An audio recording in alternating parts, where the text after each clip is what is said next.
Aujourd'hui, c'est sortie familiale avec Italian, donc je pense que c'est la bonne vidéo pour faire un petit vlog et surtout dire certaines choses. Déjà, lorsque vous faites une sortie en famille, ce qui est important, c'est d'analyser un petit peu votre environnement avant d'y aller. Par exemple, moi, je sais où se situe Equitalion, je sais à peu près les locaux parce que je les ai déjà visités, je les connais, j'ai déjà regardé un peu les plans, je sais déjà comment je vais me déplacer, je sais qu'il va y avoir beaucoup de monde. Qui dit beaucoup de monde, dit possible mouvement de foule, dit risque certain peut-être d'un attentat, d'attaque ou autre. Ce qui fait que ma petite famille avec laquelle je vais partir, on est préparé. On a un point de ralliement qu'on a regardé sur le plan. On sait s'il y a un souci où est-ce qu'on va se retrouver. Par exemple, si je dis j'ai envie de manger un tacos, là d'un coup, on peut peut-être comprendre que je sens que la situation ne va pas. Ma femme, elle me dit pareil, c'est la même chose. Donc ça, c'est des petits éléments importants qui sont à prendre en compte. Après, dans l'environnement, on connaît aussi ce qui va être les sorties de secours principales. On connaît les points où on pourra éventuellement justement se retrouver, que ce soit à l'intérieur ou à l'extérieur d'Equitalion. Au niveau du parking, après là, c'est une incertitude que j'ai parce qu'en fonction de la place, du nombre de personnes, je ne sais pas trop comment ça va se passer. Mais ce qui est sûr, c'est que voilà, on sait comment est-ce qu'on peut se retrouver si on se sépare aussi un mouvement de panique. En plus de ça, avec la petite, c'est pareil. On va faire en sorte qu'elle soit toujours sous notre contact visuel, toujours à bonne distance, avec la possibilité, on va dire, de lui attraper le bras, la capuche ou de la tirer pour éviter le moindre souci. Ensuite, je vais prendre un sac dans lequel je vais retrouver toujours pareil mon garrot, d'accord. Donc j'ai toujours mon garrot qui est dans ma poche. Ici, très simple, je vais retrouver aussi mon pansement compressif. J'ai ma trousse de secours Scarn en plus et je vais aussi avoir exceptionnellement avec moi un garrot coton. Pourquoi un garrot coton? Tout simplement parce que les garrots de ce type-là, donc les garrots tourniquets classiques, ne sont pas efficients sur des enfants. Pourquoi? Parce que la taille minimale pour que celui-ci soit efficace, il faut qu'il y ait un diamètre minimal de 6 cm. Les bras de ma fille ne font pas 6 cm, c'est pour ça qu'un garrot coton est utile, que ce soit les bras ou la cuisse. Derrière, j'ai toujours aussi une ceinture qui me permet de faire éventuellement, justement, un garrot. Donc ça, c'est tous les éléments que je prends en compte. Bien sûr, toujours ma petite lampe torche que j'aime tant, parce que c'est des choses qui sont, selon moi, essentielles pour être en sécurité, ou du moins essayer, je dis bien essayer, de subvenir à une situation qui peut avoir lieu. Encore une fois, l'objectif, c'est pas d'être parano, l'objectif, c'est pas de faire paniquer toute la famille, loin de là, mais c'est de pouvoir anticiper. Et comme dit ma grand-mère, enfin disait du moins ma grand-mère qui est partie depuis, mais elle disait vaut mieux prévenir que guérir, et effectivement c'est quelque chose que je préfère mettre en place. Alors oui, effectivement, lorsqu'il y a beaucoup de monde, il y a des moments où voilà, la tension est pas focalisée, éteinte. Elle est toujours un petit peu réveillée, elle n'est pas focalisée que sur un petit élément. Je suis toujours en train de regarder un petit peu à droite, à gauche, ouais, mais que ce soit quelque chose qui peut se passer, ou même juste un pickpocket, un vol ou autre. Enfin, moi j'ai mes papiers, ça me ferait quand même vachement chier de perdre mes papiers, donc voilà. Tout ça, c'est des choses hyper importantes. Donc là, on va faire un petit café, on va prendre la route. Pour tout ce qui est de la route, le plein est fait, c'est-à-dire que j'ai pas de souci de me dire, on n'a plus d'essence, ça va être la mouise. Je sais pas, moi il se passe quelque chose, la route elle est bloquée, il faut que je fasse un grand détour. Mon plein est fait. Je suis pas à la moitié de mon carburant, le plein est fait. Je suis sûr de pouvoir me déplacer sur 6 à 700 km, voire 800 en fonction de comment je roule. Mais voilà, je sais au moins que j'ai cette sérénité-là et que je ne vais pas être au dernier moment de dire il faut que j'aille chercher de l'essence ou autre.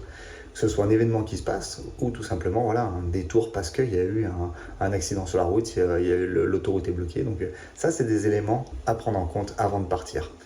Petit résumé, prendre en contact avec l'environnement avant d'y arriver, regardez les parkings où est-ce qu'ils se situent, le temps de marche, regardez le trajet que vous pouvez éventuellement faire, parce que c'est pareil, votre trajet ne sera pas forcément le même si c'est de nuit, si c'est de jour, si vous êtes dans des endroits où vous savez que ça peut être sensible, c'est tous ces éléments-là qui sont hyper importants à prendre en compte. Quand vous savez ça, vous pouvez peut-être avoir un premier itinéraire qui va être très simple, et peut-être un itinéraire second un petit peu plus complexe si le premier vous paraît un petit peu bizarre, vous n'avez pas anticipé, vous voyez qu'il y a finalement du monde, des personnes qui attendent en train de fumer, qui ont l'air d'être agressifs, qui bloquent un peu la route, vous sentez qu'il y a un groupe, je sais pas, alcoolisé, vous pouvez peut-être passer sur la rue adjacente, parce que voilà, c'est quelque chose que vous avez pu anticiper sans vous dire putain je vais arriver où, ou arriver dans une impasse, ou vous mettre dans une situation plus complexe. Ou prendre en compte son environnement avant d'arriver. Lorsque vous arrivez dans un lieu, prendre en compte ce lieu. Regardez à quoi il ressemble. Regardez les sorties de secours, les safe places que vous pouvez y retrouver, par où est-ce que vous pouvez évacuer, par où est-ce que vous pouvez vous confiner. Ça, c'est des choses hyper importantes. Et après, avec ma famille notamment, là, on a notre code qui nous permet de savoir ce qu'il en est. Derrière, on a aussi des points de ralliement, on sait par où est-ce qu'on se retrouve, s'il y a le moindre pépin sur place, on sait où est-ce qu'on se retrouve. L'objectif étant de ne jamais se séparer. On est 3, on reste à 3. Lorsqu'on est un binôme en couple, si on reste en binôme, il y en a un qui va aux toilettes, on essaie de l'accompagner. C'est tout bête, mais rien peut se passer. Et imaginez qu'il y a un mouvement de panique, mais pour un rien. Là, on va à Equitalion, c'est un salon de cheval, mais imaginez qu'il y a un cheval qui pète un câble, qui se barre en courant dans Equita. Et ben, comment est-ce que je l'anticipe ça?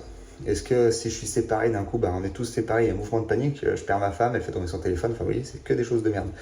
Donc, mais c'est des choses qui peuvent arriver. Donc ça, c'est hyper important sur le moment.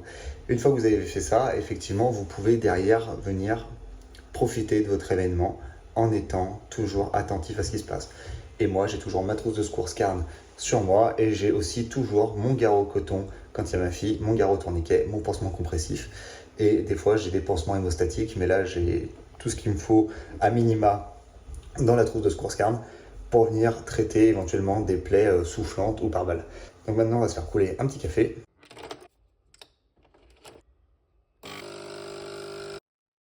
La petite tasse en forme de cœur, c'est juste pour mettre un petit peu d'amour dans cette vie.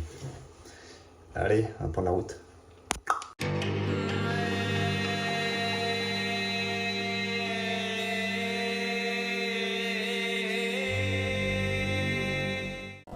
Bon, du coup, c'est bon, on s'est garé. Donc là, on est en train de faire la queue. On a passé la sécurité, qui était super parce que du coup, ils ont bien vérifié tous les sacs. Moi, ils vérifient pas les poches, mais bon, ça, c'est un autre débat. Et derrière, du coup, là maintenant, quand on sait où est-ce qu'on s'est garé, on a bien vérifié au niveau du parking et on s'est donné un point de ralliement si justement il y a un mouvement de foule ou si quoi que ce soit. Donc là, on va pouvoir faire le programme un petit peu de la matinée. On va aller rencontrer Cédric Couteau pour parler un petit peu d'armes de défense du domicile, VESTA notamment.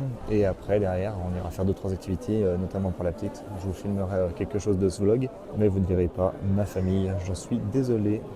À tout de suite. Ah, ça y est, on a pu rentrer sans difficulté. Super, avec les places du coup pour le salon pour Equita. Donc là, c'est parti, on va profiter un petit peu. Et surtout, on va aller rencontrer Cédric Couteau pour qu'on puisse voir un petit peu 2-3 armes de défense du domicile.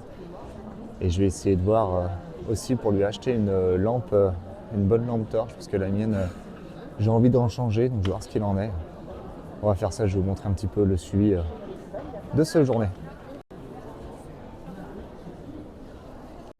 C'est vraiment pas mal, il y a toutes les explications pour les enfants, pour tout. À l'intérieur de ton genou, toi aussi tu as pareil. C'est les muscles. On peut même voir les mâchoires des chevaux. C'est les dents du cheval devant. Et puis la tête, ils sont beaucoup de dents ici sur les côtés, et un petit peu devant. En tout cas, c'est vraiment super parce qu'il y a tout ce qu'il faut même pour les enfants. C'est super sympa. Oh bah. Ça y est, je crois que c'est foutu, on a trouvé les licornes. Là. Là, c'est foutu. T'as quasiment la même à la maison. Là, avec les licornes, c'est foutu. C'est foutu. On va repartir avec une licorne, c'est obligé, on va repartir avec une licorne. Je préférerais repartir avec une petite lumière, mais risque de repartir avec une licorne, je le sens. Oh! Regarde ça! Comment il est beau, lui! Il est trop mignon. Il s'appelle Gamin.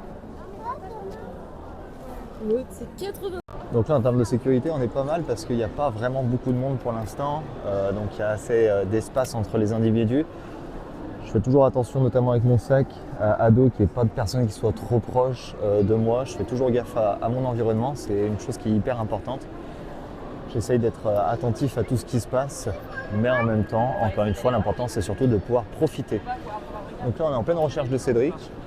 Mais en tout cas, pour l'instant, c'est franchement super agréable de passer ce genre de moment, notamment là pour le coup avec ma femme et ma fille, mais c'est vraiment des super moments. Oh, il y a de la bouffe de partout, ça fait rêver. Salungov crêpes churros, là, on va repartir avec 5 kilos, ça va être un enfer. Churros, ah. Il y a vraiment des choses super sympas. Il y a des selles, c'est sublime. Alors de base, moi, j'étais pas forcément fan des chevaux, mais je dois avouer que j'y suis rapidement tombé amoureux, notamment grâce à ma chérie, du coup, qui m'a permis de découvrir un peu cet univers. Et c'est vrai que c'est quelque chose qui est super appréciable. Et je trouve ça intéressant aussi, le côté liberté et autonomie que vous pouvez avoir avec un cheval. Donc c'est vraiment quelque chose qui m'a apprécié. Et c'est très reposant, c'est hyper satisfaisant aussi. Et puis c'est un gros travail aussi sur soi parce qu'il y a un vrai besoin d'entente entre vous et un animal. C'est vraiment différent. Alors j'adore aussi, je suis motard et c'est vrai que la moto elle permet aussi cet aspect de liberté, mais là c'est vraiment différent dans le principe du travail. Enfin, c'est magnifique. Elle va pas lui monter dessus, elle va le faire courir comme Voilà, ça c'est le genre de travaux, moi je suis tombé amoureux pour en faire avec un cheval, justement lui apprendre les choses. Ça fait aussi vachement travailler sa propre patience et c'est vrai que c'est vraiment quelque chose qui est hyper agréable, quoi. C'est vraiment enfin, je trouve que c'est magnifique de pouvoir avoir une alchimie entre un animal et vous. Et ça, franchement, c'est quelque chose d'agréable. Franchement. Ouais, oh, il y a des vestes. Ce que j'aime bien, moi, c'est le côté aussi libre et américain, aussi un petit peu. On va pas se le cacher du côté cheval. Ah, vous trouvez Cédric. Il est là. Là, ici. Ça y est, je l'ai trouvé. L'un de mes stands préférés aussi.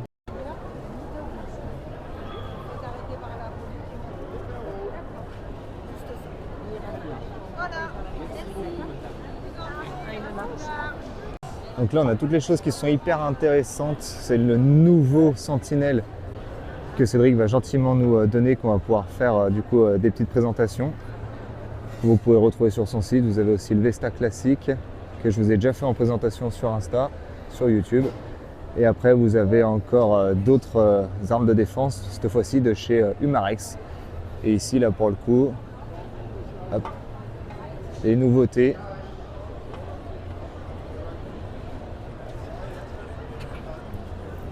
Et là, vous avez aussi tout ce qui est les Glock, très proche de la réalité. On est sur des tarifs un peu plus élevés, mais c'est vraiment des choses super sympas.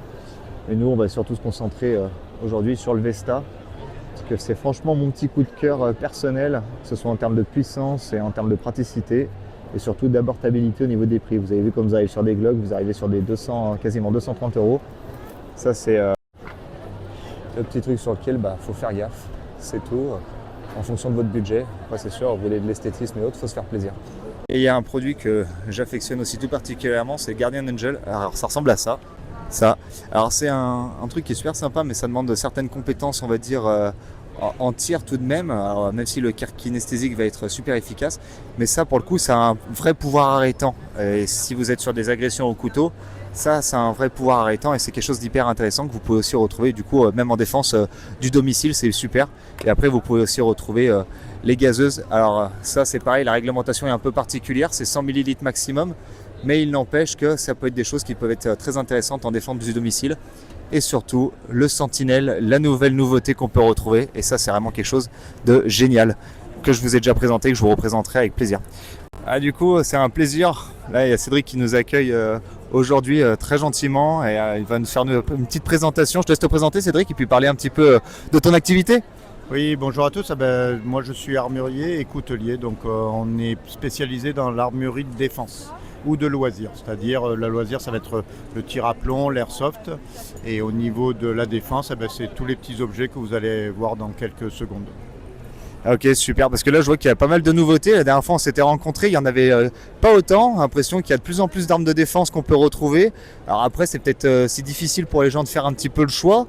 Donc qu'est-ce que tu penses toi? Est-ce que tu as une préférence toi déjà ou pas du tout? Ou est-ce que tu penses que tout ont leur avantage, leur inconvénient? Est-ce que tu as des petites choses à nous dire? Alors en fait, ce qui est très pratique, c'est d'avoir une arme de poing. Pourquoi? Parce que c'est la chose que vous allez ranger le plus facilement. Donc on est sur de la catégorie D. Il n'y a pas besoin de le mettre en coffre ou quoi que ce soit. Mais quand on veut le mettre sous le lit, c'est quand même plus facile de mettre ce type d'objet là comme une arme de poing qui va vous montrer là. Voilà, c'est quand même plus facile à ranger ça que de mettre la nouveauté de chez Umarex sous le lit, qui est le TC68, qui est une arme en full auto défensive, 16 joules. Elle est hyper impressionnante. Franchement, elle fait une taille. Je vais vous la montrer. Elle est vraiment, c'est vrai qu'effectivement, comme il le dit, pour venir la planquer sous le lit ou la mettre à côté, plus difficile de venir la ranger, effectivement. Oui, après ce sont des armes qui sont assez violentes parce que vous avez du 16 joules, mais c'est surtout la répétition. C'est-à-dire que là, avec une bouteille en 88 grammes de gaz, parce qu'il faut vraiment de la pression, vous pouvez tirer 200 billes et surtout là, votre chargeur, il en a 60 en prévision. Ah oui, donc ça explique quand même, ok. Ouais, effectivement, ça prend de la place, mais par contre, tu as une efficacité qui est constante à comparer aux plus petites en armes de poing. Exactement. Mais par contre, carrément plus pratique à ranger, ouais, t'as raison. Ouais. Alors après, il y a d'autres petits points négatifs par rapport à une arme de poing, c'est-à-dire que si vous prenez le TC68, là, ce bel outil, là, le souci, c'est que vous êtes en 88 grammes, donc vous n'avez pas de percuteur comme ceci, là, quand on vous montrera tout à l'heure, vous n'avez pas ce fameux percuteur qui est d'urgence, c'est-à-dire que vous venez taper pour déclencher le gaz. Là, une bonne bouteille de 88 grammes, il faut qu'elle soit en place où il y ait juste un petit quart de tour pour venir l'enclencher. Mais vous n'avez pas ce fameux percuteur. Ok. Ah oui, d'accord, ok. Ah oui, ça change une petite chose quand même. Ah oui, effectivement. Ah, c'est super intéressant, tu vois, c'est pas des choses qu'on peut penser de prime abord. Non. Par exemple, si vous prenez celui-là, le TS68, qui est de chez Humarex, donc c'est un 2 coups, voilà, avec sélecteur droite-gauche et central, et bien là, vous avez le fameux percuteur d'urgence. D'accord ? D'accord. Et après, ça te met le petit signal rouge qui s'allume, c'est ça? Oui, tu as ici, là, ici. Mais on ne le voit pas là. Ce petit truc qui sort là, vous l'avez là. Sur un Humarex, c'est exactement ça. D'accord? Ça, c'est la présence d'air. D'ailleurs, pour vous montrer, là, voilà. Là, on a l'air qui est présent. C'est vrai que c'est quand même impressionnant. C'est même juste la détonation déjà, rien que le gaz, elle calme déjà un petit peu. Rien que le bruit, il est déjà, je trouve, assez détonnant pour l'avoir testé. Du coup, moi, pour le coup, le Vesta, le PDW50 chez moi et en stand de tir, c'est vrai qu'il fait quand même un bruit, il est assez impressionnant. Ouais. Je pense qu'il peut vite calmer quelqu'un déjà à l'esthétisme et au bruit. Ben là, ça s'appelle de la dissuasion sonore. Donc, on pourrait dire, ouais, mais ça tape moins fort ou ça fait moins de bruit qu'un pistolet d'alarme. Sauf que la législation a changé depuis 1 an et que votre pistolet d'alarme, il est passé en catégorie C. Ah oui. Donc là, c'est différent. Il vous faut un compte SIA. Vous pouvez l'ouvrir sans être chasseur, mais il vous faut un mot du médecin et un compte SIA. Ah oui, ok, ouais, donc la réglementation a changé.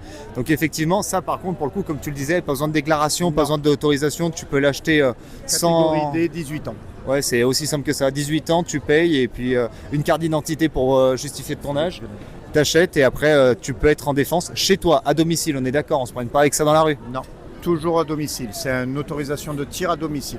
Et entre les 4 murs, le domicile, quand on se défend, on est d'accord, c'est pas le jardin. Non, le jardin ne compte pas. On est d'accord, merci. C'est pas la peine de dire qu'on tire la personne dans la maison, non, ça fonctionne pas. Ouais, on est d'accord, parce qu'il y a d'autres moyens de dissuader, il y a l'ouverture des fenêtres, il y a le fait de parler, la lumière, tout ça, donc effectivement. Le chien qui aboie. Ouais, donc ça, c'est des choses hyper importantes, parce que généralement on se dit, ouais, mais il est chez moi. Non, t'es pas encore en danger. Quand il n'est pas rentré dans tes 4 murs, t'es pas en danger. T'es en danger quand la personne, elle est justement dans ton domicile. Et là, tu as l'article 122-6 et 122-5 du code pénal qui se mettent en branle. Mais là, pour l'instant, quand c'est dans ton jardin, tu peux rien dire. Et dans ta cour, c'est pareil, que ce soit même dans ton allée, peu importe. Ouais, c'est ça. Tu cries, tu dissuades Par maximum. Contre, s'il rentre, là, c'est tant pis pour lui. Ouais, voilà. Et puis là, il peut prendre 17 joules en pleine tronche, voire un peu plus s'il y a des aspects de billes métal ou autre, ce que Cédric va nous expliquer maintenant. Donc en termes de nouveautés chez Vesta, donc, avant de vous présenter le Sentinelle, je vais vous montrer quand même ce petit objet-là, l'accessoire qui vous transforme le PDW50 en fusil. Voilà, avec toujours du Picatinny un peu de partout pour accrocher tout ce qui est point rouge, laser, etc. etc. D'accord, donc vous le transformez. Voilà, c'est un petit objet, ça vaut 79 € en commerce. Ça facilite la prise, la mise en visée, non? Vu que tu as 3 points d'appui, tu as un point d'appui à l'épaule et la main. C'est toujours plus simple de bloquer. Après, ça demande un peu plus de temps parce que quand vous êtes en tir réactif, une arme de poing, vous la levez, vous tirez. Ouais. Là, si vous voulez la caler, vous perdez un peu de temps. Mais ça reste quand même, pour celui qui a un peu l'habitude, un bon moyen de préciser le tir. D'accord, ok. Donc ça, c'est une nouveauté qui s'adapte aussi sur ce fameux Sentinelle qui vous sera présenté un peu plus tard par Aymeric. Donc là, vous avez le Sentinelle et ce fameux petit tuyau, un faux. Donc il atténue pas le bruit. Par contre, il vous accélère la bille. Donc si on joue sur la vitesse, eh ben, on va jouer sur la puissance, puisque la puissance est un rapport entre la vitesse et le poids. Celui-là, et je sais que je t'ai eu au téléphone, on a discuté. Ce petit rajout de faux silencieux justement augmente ta puissance, ta vitesse. Et ça la monte à combien de joules? Tu es toujours à 17 ou un peu plus? Et non, là on monte entre 19 et 19,5. Ok. Parce qu'on est d'accord, la législation c'est 20 joules. 20 joules, on est d'accord. Donc là, par exemple, quand je suis en foire, en principe, j'offre des billes noyau métal pour augmenter le poids, donc pour augmenter la puissance de l'arme. Ben là, je ne peux pas le faire là-dessus. C'est-à-dire que je n'offre aucune bille métal sur ce produit-là, il est déjà quasiment au maximum. Ok. Ouais, parce que sinon après tu sors de la législation et après pour te justifier devant un juge, c'est pas la même, on est d'accord. C'est tout à fait ça. Et puis là, je mets les gens un peu en porte-à-faux. Ouais. Donc, Ah mais oui, et puis en plus moi au moins toi même toi t'es rigolo, t'as dit bah non mais moi je vends pas les billes métal. S'il en achète, après limite la personne elle se débrouille, sachant que s'il y a un souci chez elle et qu'elle a utilisé des billes métal, il faudra qu'elle assume derrière. Exactement. Surtout que sur internet, c'est des petits malins. C'est qu'ils vous mettent toujours billes pour le tir de loisir et jamais pour le tir de défense. Comme ça, ils se dédouanent du problème si vous faites mal à quelqu'un et que vous dépassez les 20 joules. Pensez-y sur internet, allez voir les petites lignes tout en bas. C'est toujours du tir de loisir, jamais défensif, vous regarderez. C'est pour ça que je travaille beaucoup avec la bille de chez Vesta ou la bille de chez Humarex. Comme ça, je connais les poids, tout est contrôlé, et on ne dépasse pas les puissances autorisées. Ouais. Et en termes de calibre, là c'est quoi Toujours du 50. T'es toujours sur du 50 Toujours du 50. Que ce soit le PDW 50 ou celui-là, on est sur du 50. Je vais vous montrer un petit truc aussi, c'est pour les législations. Comme ce genre d'objet peut partir dans tous les pays d'Europe, il y a des pays qui sont beaucoup plus durs que nous. Par exemple, vous voyez ce genre de petit objet qui fait semblant d'avoir pour le chargeur, les choses comme ça. C'est ce genre de truc qui faut croire que c'est une vraie. Eh ben, ça a disparu sur le Sentinelle. Pourquoi ? Parce qu'il y a des pays qui ne vous autorisent pas à avoir ce genre de petit objet qui rappelle trop une vraie. D'accord. Ouais, et puis c'est pareil, c'est vrai que c'est souvent aussi dans la législation, tu vois, aux États-Unis ou tu vois ailleurs, des fois tu as un petit embout qui est rouge, même sur les armes d'airsoft ou orangé. Là, c'est vrai que c'est pas des choses qu'on a sur les armes de défense du domicile. Ça, il n'y a pas d'obligation légale d'avoir cette petite comparaison. Après, de toute façon, là où il y a aussi un peu de. Enfin, c'est un peu foireux, c'est-à-dire qu'ils vous mettent des fois des petits embouts orange, mais vous avez l'embout noir aussi en airsoft pour faire croire que c'est une vraie. Parce que quand on est en airsoft, on est en vase clos, ce sont des équipes, tout est contrôlé en principe. Et du coup, que l'arme elle soit un embout orange ou pas, ça ne sert pas à grand-chose. Okay. On est entre nous. Ouais. Ok, ouais, je comprends. C'est vrai que l'airsoft, c'est encore un autre débat. Je ferai des vidéos un jour sur l'airsoft, mais c'est pas forcément la chose la plus intéressante. À ce propos, au niveau de l'airsoft, du tir à plomb, il faut toujours faire attention à une chose. Moi, j'ai beaucoup de personnes qui travaillent dans l'administration, que ce soit police ou gendarmerie, qui passent sur mes stands. On discute beaucoup avec ça. Et il faut savoir que quelque chose se rapproche trop de la réalité. Ne jamais avoir ça à la main dans la rue. Le policier ou le gendarme n'a aucun moyen de savoir si c'est une vraie ou une fausse à vitesse réelle. Ce n'est pas possible. Ah, et puis en plus, avec l'effet tunnel, le stress. Ouais. Et après, il y a des gens, oui, mais il a braqué, c'était une arme en plastique. Enfin, vous pouvez pas faire la différence dans l'état de stress. Et après, on dit, oui, mais il a ouvert le feu alors que c'était du plastique en face et c'était une réplique. Oui, mais je vous mets au défi de savoir si c'est une vraie ou pas. Et derrière, de ne pas vous défendre, vous, si vous en avez une. Donc, au bout d'un moment, c'est vrai que ça, c'est le genre de discours qui me font toujours un peu hérisser les poils, mais parce que les gens parlent sans savoir. Mais effectivement, je suis plutôt d'accord avec toi. C'est pas le genre de choses, faut faire les héros. Voilà. Même vous êtes en conflit, là, je viens de l'acheter, admettons. Je me fais emmerder sur la route, je vais pas le sortir en disant bah non, il m'a fait chier, je voulais me défendre, je venais de l'acheter. Pareil, légalement, je vais pas pouvoir le justifier du tout. Si vous vous baladez, que vous allez sur votre terrain d'airsoft et tout ça, vous avez tout dans le coffre, tout bien rangé.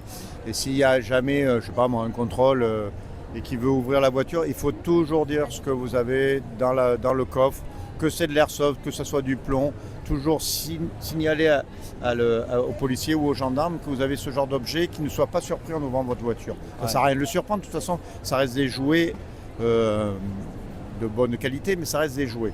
On est là pour faire du tir de loisir. Il ne faut pas provoquer quelqu'un parce que vous avez une arme de loisir. Vous n'allez pas devenir le but, c'est pas de faire sa justice soi-même. En fait, là, l'objectif, c'est vraiment de se défendre dans une situation qui amène justement la possibilité de se défendre avec toutes les règles de la légitime défense que j'ai déjà pu expliquer, que ce soit la proportionnalité, le fait que ce soit dans le bon timing et jamais dans le dos. Pareil, le mec, il se barre de chez vous en courant. Si vous lui tirez des billes métal, admettons, dans le dos, ça sera pareil, compliqué de justifier parce que vous n'êtes plus dans un acte de défense sur quelque chose qui arrive à l'instant T. Ça, c'est des choses qu'il faut aussi prendre en compte et qui sont hyper importantes. Je pense que la présentation est au top, non ? Est-ce que tu as des choses à rajouter ? Non, j'essaierai bien, mais là, on Ça ne peut fait pas du- mettre les billes. On n'a pas le droit. Dommage, on peut pas, c'est dommage. Non, mais c'est pareil. C'est comme je le dis, moi, sur ma chaîne YouTube ou Insta, vous verrez jamais de tests d'armes sur des personnes parce que je pars toujours du principe qu'une arme, ça reste une arme, même si ça reste un jouet, ça reste dangereux. Faire des tests sur humains, sur des personnes vivantes qui pour entre guillemets en rigoler, je trouve pas ça clair parce que ça serait trop banaliser des armes. Faisant du tir avec des vraies armes aussi à côté, pour tout un tas de raisons, que ce soit même pour le côté au niveau des enfants, s'il y en a qui tombent sur les vidéos, je veux pas qu'il y ait cette idée qu'une arme ça reste un jeu, non, une arme ça reste une arme, peu importe ce que c'est. Même l'airsoft, j'en ai aussi, ça reste en sécurité à la maison, ma fille peut pas l'atteindre. Les Vestas sont pareils, sont rangés quand même à la maison, sont pas facilement accessibles. Donc ça c'est des choses qui sont importantes à prendre en compte, c'est pas des jouets. Ça reste du loisir mais c'est pas du jouet. Non, puis ça peut être dangereux lorsque zéro n'existe pas quand vous avez une arme. Que ce soit airsoft ou le plomb, vous crevez l'œil de quelqu'un, enfin, ça devient catastrophique, quoi. Donc il faut faire attention. Tout ce que, quand on vend nous les armes de loisirs, dites de loisirs, on dit toujours aux gens, prenez une paire de lunettes de sécurité, que ce soit au plomb, pour un retour de billes, parce que maintenant on a beaucoup de billes acier en 4-5 et moins de diabolo. Pourquoi? Parce que ça vous permet d'avoir du semi-automatique. Le problème c'est le rebond. Quand vous avez quelque chose de rond, si ça tape quelque chose de dur, vous pouvez avoir un rebond. Toujours mettre des lunettes. Top. Merci à toi Cédric et puis on se revoit sûrement très vite et grâce à Cédric je pourrais vous faire la présentation du Vesta Sentinel, le nouveau qui vient de sortir en 19,5 joules et ça je pense ça va être un petit jouet que je vais vous faire une explication. Il y aura quelques petits trucs en bonus. Ah bah ça c'est super sympa. Un chargeur et un laser qui envoie. Et bah ça va être super. Et bah regardez, je suis super content. Cédric, c'est vraiment une personne super qui depuis le début nous fait confiance sur cette chaîne et il nous permet de montrer tout un tas de choses. Et là aujourd'hui, on est à la foire de Lyon du coup à Equita Lyon et on a la chance de pouvoir le rencontrer parce qu'il habite, du moins son armurerie est à Nice. Il en a une à Nice, il en a une autre ailleurs. Donc là c'est vraiment une vraie opportunité de pouvoir le rencontrer. C'est vraiment quelqu'un de super et de très professionnel. Donc je vais vous faire quelques plans de son stand et je vous dis à tout de suite. Alors ça c'est vraiment super le Guardian Angel. Je vous en parlerai dans une prochaine vidéo, je vous ferai les explications très précises. Et après vous avez aussi des choses intéressantes en plomb. Ça aussi c'est des choses magnifiques. Et vous avez aussi des choses en airsoft qui sont franchement super sympas, hein. La réplique HK là, elle est quand même très sympathique. Très très sympathique. Même si j'avoue, les vrais sont quand même plus sympas à utiliser. Alors, franchement, on a eu un super moment d'échange avec Cédric qui nous a présenté des trucs géniaux. Donc là c'est la petite pause repas. Alors c'est pareil sur les pauses repas, là concrètement. Je me suis placé à un endroit où je peux voir un petit peu ce qui se passe. Du coup, en plus, je suis content parce que je suis reparti avec une nouvelle petite lampe que je me suis avec plaisir offert. Je vous la ferai la présentation, elle est vraiment géniale, elle éclaire de folie. Là, je peux pas le faire parce que je suis en plein spectacle, concours du moins équestre du côté western. Et franchement, c'est génial. Là, c'est la petite pause repas. Pour les pauses repas, moi, ce que j'aime bien, c'est me mettre à des endroits où je peux voir facilement les entrées. Donc, vous avez vu, l'entrée, elle est juste là à ma gauche. Ce qui fait que je peux checker éventuellement ce qui rentre et je peux éventuellement traiter, faire passer au pire au-dessus de la barrière qui est derrière moi plutôt facilement, mais je peux au moins voir ce qui se passe juste là à l'entrée et ça c'est quelque chose d'essentiel pour moi de pouvoir checker un petit peu ce qui se passe. Là je sais que là où je suis placé il n'y a personne qui peut rentrer derrière, je sais que l'entrée là-bas il n'y a personne qui peut y passer du moins de prime abord parce que justement il y a les barrières, donc là au moins je vois un peu ce qui se passe. Alors, il y a deux écoles, il y a ceux qui vont dire oui mais il vaut mieux être éloigné, et il y a ceux qui préfèrent être prêts. Moi je préfère au moins voir ce qui se passe tout de suite de prime abord. Voilà, ça c'est mon objectif personnel. Après il va y avoir faire un petit arrêt au stand pour aller faire un petit pissou. Mais en tout cas franchement c'est vraiment très agréable de passer ce moment à Equita. Et le côté western, moi franchement je suis vraiment fan, c'est vraiment super. Regardez ça. Ce côté, l'harmonie qu'ils ont avec les chevaux, c'est ce que je dis, si un jour je suis bon en cheval, j'essaierai vraiment de faire ce style-là. Parce que pour moi, l'objectif, si je fais du cheval, c'est vraiment pour le côté liberté, autonomie que je peux retrouver. Puis si un jour, il n'y a plus la possibilité d'avoir des carrosses métalliques, on pourra éventuellement prendre des chevaux. Non, mais c'est aussi surtout pour l'idée, vous savez, vous partez Vous partez à la montagne, vous avez votre cheval, une selle derrière avec de quoi dormir, tout. Ça, franchement, c'est un sacré kiff, quoi. Regardez-moi cette écoute qu'il y a là, c'est formidable. Il n'a pas bougé. C'est l'un des premiers depuis tout à l'heure qui a son cheval qui ne bouge pas. Bravo. Belle prestation. C'était super sympa. Donc voilà, bon allez, je vais vous montrer un petit peu la suite. Il y a des trucs super sympas. Je vais essayer de vous les montrer. Là, je vois des casquettes. Magnifiques. Là, je vois des casquettes, elles sont magnifiques. Magnifiques. J'adore. Dans les environnements qui sont de ce style-là, un petit peu vastes et grands, il y a une chose qu'il faut prendre toujours le temps d'observer. C'est ce que j'aime faire moi personnellement, c'est toujours mieux en termes de sécurité, c'est toujours d'essayer de trouver justement les sorties de secours. Et pour ça, ce qui est bien, c'est que là, elles sont relativement bien indiquées, comme vous voyez derrière moi là. Elles sont en hauteur et ça, c'est vraiment quelque chose qu'il faut prendre en compte quand vous êtes de ce genre d'environnement qui sont très grands. C'est voilà, essayer de toujours être vers des sorties de secours, c'est ce qui est le plus pratique. Là, mon placement par exemple, il est simple, c'est que moi je suis côté mur derrière, comme ça moi je sais que je peux pas avoir d'agression par le dos. Et je regarde le trafic qui se passe devant moi et ma chérie et ma fille sont juste devant moi. Ce qui fait que moi ça me permet d'avoir une visibilité sur elles et de justement voir s'il y a quelqu'un qui s'approche éventuellement. Moi je suis en pleine sécurité, sans difficulté pour observer son environnement à elle et observer le mien, et sachant que j'ai pas à m'occuper de mon dos. Donc ça c'est des placements qui sont tout bêtes mais importants à mettre en place. C'est pas encore une fois des choses très compliquées, tout le monde peut le faire. Il suffit juste d'être dos à un mur, regarder un petit peu ce qui se passe devant et profiter du spectacle malgré tout.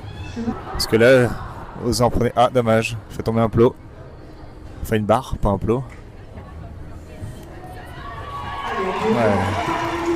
C'est franchement impressionnant. Alors on est toujours dans le style western si je dis pas de bêtises. J'y connais pas grand chose en cheval mais j'avoue que c'est magnifique. Et là voilà, par exemple moi je sais que ma fille est à gauche, vous voyez, avec son petit cheval. Alors pourquoi est-ce qu'elle a un cheval? Déjà parce qu'elle le voulait. Et de deux, c'est quelque chose qui est super sympa parce que du coup ça fait un élément repérable plutôt facilement dans l'espace. Donc voilà, c'est pour ça aussi que je l'habille toujours, surtout dans ce genre d'événement, avec des couleurs très vives. Là par exemple elle est habillée en rose pétant et elle a son petit cheval, ce qui fait qu'elle est toujours plus facilement repérable dans des foules d'enfants.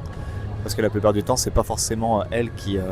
enfin les autres enfants du moins qui sont forcément très colorés. Si on regarde les autres enfants, c'est beaucoup de noir, beaucoup de marron, des couleurs que tout le monde peut avoir. Et moi ça me permet de bien différencier ma fille. Donc ça aussi c'est un élément à prendre en compte lorsque vous faites des événements où il y a beaucoup de monde comme là.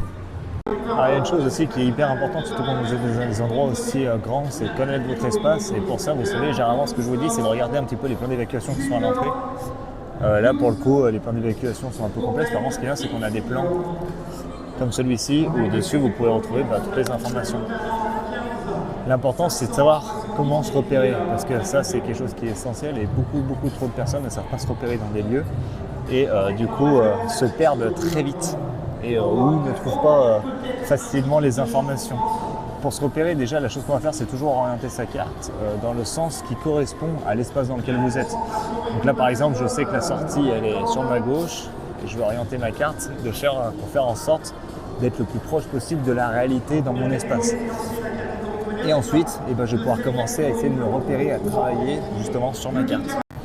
Là, comme on peut le voir, la carte, en fait, c'est quand même assez vaste. Il y a beaucoup de choses de visibles et de disponibles. Alors du coup, très simplement, nous, on sait qu'on est rentré par ici. Après, je sais que je suis parti à ma droite. Donc, qui dit à ma droite, je suis passé par le pôle santé. Et une fois que je suis passé par le pôle santé, je sais que j'ai longé une carrière pour me retrouver justement chez Cédric Couteau, qui se trouve par ici, là, à peu près entre ces points-là. Pourquoi est-ce que ça c'est essentiel? Parce que justement on va pouvoir derrière sans difficulté se repérer. Et moi j'ai des éléments repérables. Mon élément repérable ça va être celui-ci, par exemple le pôle santé, ça peut être la carrière qui est ici. Et je sais qu'après j'ai longé mon mur. Et en fait savoir se repérer là-dedans, ça va vous permettre de vous retrouver facilement dans des espaces justement un peu complexes. Je sais où sont mes sorties de secours. On peut avoir aussi des choses très intéressantes, facilement accessibles, comme les toilettes, qu'on peut éviter de chercher pendant 4 jours. Et après, quand vous êtes dans vos espaces, en plus de ces éléments remarquables, essayez bien aussi de regarder un petit peu comment sont faits les murs. Par exemple, simplement, ce mur-là, un petit peu oblique, moi je le retrouve très facilement ici. en voyant ce mur là qui part un petit peu en oblique, je me dis facilement que je suis en fait pas très loin d'ici. Donc je sais que je suis au bout du mur, donc je me dis que je suis ici. Et effectivement, si on regarde, on voit que les toilettes sont au bout du mur. Donc ça, c'est hyper important. Et là, après, nous, on va essayer de partir au coin des enfants. Le coin des enfants, je ne sais plus où il est. Je vais arrêter de regarder sur le téléphone, je regarde en vrai. Le village enfant, il est ici. Donc là, moi, je sais que je vais repasser d'ici, repasser au niveau du pôle santé, me déplacer le long, ne pas prendre à droite, sauf si je vais aller me promener, longer le hall et tout de suite à ma droite, j'aurai le village enfant et j'en aurai un deuxième qui sera juste ici. Donc ça, pour vous repérer, c'est essentiel pour être sûr d'où est-ce que vous vous situez. C'est aussi bien pratique pour retrouver des personnes. Par exemple, vous pouvez très bien dire à une personne, je suis côté du pôle santé, tu longes le mur, je suis au bout entre les toilettes et l'angle du pôle santé, et comme ça vous pouvez retrouver. Et là, je sais pas, il se passe un événement, il y a quelqu'un qui fait un malaise, je vois un gars de la sécurité ou j'appelle un gars de la sécurité, je dis écoutez, il y a une personne qui a fait un malaise, on est à côté des paddocks dans le hall 6, 6.1 et je donne des éléments remarquables et pour être plus facilement repéré. Et ça, c'est des choses qui sont essentielles à mon sens quand vous êtes dans ce genre d'environnement, c'est de pouvoir vous repérer facilement et vous faire repérer facilement. Donc là, on a fini la partie du salon, donc ça va être la fin de ce vlog. Après, ça va être retour à la case départ, retour à la voiture, retour à la maison. C'était vraiment une super journée. J'espère que les petites explications que je vous ai données vous ont plu. Oh putain, ça c'est le genre de voiture qui me font kiffer. Les gros Ford comme ça, là, les Raptor. Oh, Raptor, ça c'est un Ranger, non? Ah non, même pas, c'est même pas des Ford, mais ça me fait planer. Bref, c'était vraiment une super journée. J'espère que ce que je vous expliquais vous a plu. J'ai été très heureux de le partager avec vous. J'espère que le vlog aussi avec Cédric a été. Je suis en train de faire le montage de la vidéo et je viens de me apercevoir que j'ai oublié de faire l'outro. Du coup, je vous la fais maintenant.